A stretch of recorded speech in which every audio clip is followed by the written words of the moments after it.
प्रधानमंत्री नरेंद्र मोदी द्वारा राष्ट्र के नाम संबोधन दिया गया, कुछ अपीलें भी की गई लोगों से, खाने पीने का तेल बिल्कुल निश्चित रूप से माननीय प्रधानमंत्री जी के नेतृत्व के अंदर, क्योंकि आज जो वो कहते हैं वो देश की जो जनता है वो मानती है।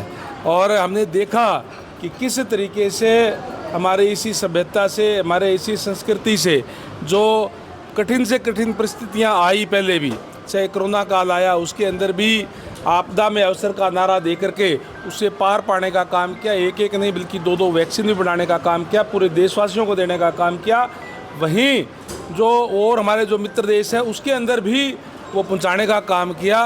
ये हमारी संस्कृति की ताकत हमारे जो मिलती है, ये उदाहरण है। और इसीलिए आज जो हालात है पूरे विश्व के, उस हालात को देखते हुए माननीय प्रधानमंत्री जी ने जो आह्वान किया है आम जनता से, निश्चित रूप से चाहे वो तेल की बात हो, चाहे सोने की बात हो, उस पर हमें पालन करते हुए उसको फॉलो हमें करना चाहिए। पश्चिम बंगाल में सर प्रचंड बीजेपी ने जीत हासिल की, लेकिन उसके बाद चुनाव के बाद हालात वहाँ बिगड़े, किस तरह देखते हैं?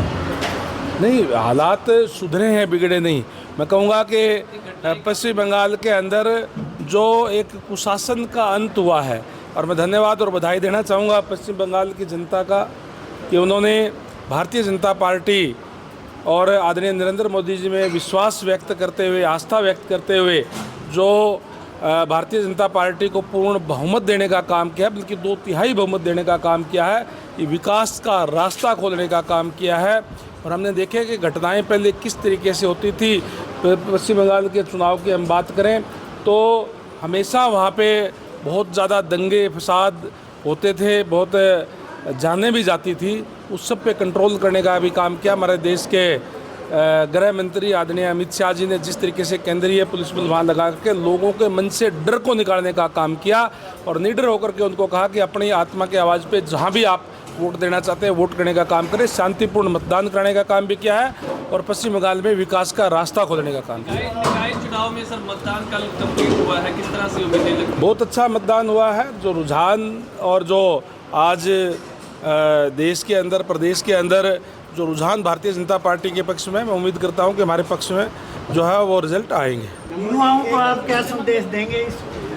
युवाओं से मैं यही कहूँगा कि इस भागदौड़ भरी जिंदगी के अंदर, आधुनिकता के अंदर हमें अपने जड़ों से ज़रूर जुड़े रहना चाहिए। आज का जो हम जो पर्व मना रहे हैं वो हमें यही संदेश देता है। जी एक आखिरी सवाल है मेरा।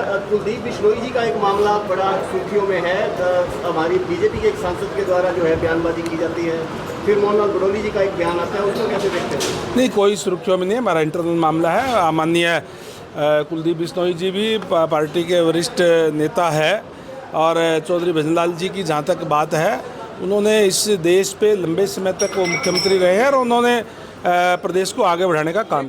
हमसे जुड़े रहने के लिए हमारे YouTube चैनल को सब्सक्राइब करें और नई वीडियो की नोटिफिकेशन के लिए बेल आइकॉन को दबाएं। अगर आप ये वीडियो Facebook पर देख रहे हैं तो लाइक जरूर करें और ज्यादा से ज्यादा शेयर करें। धन्यवाद।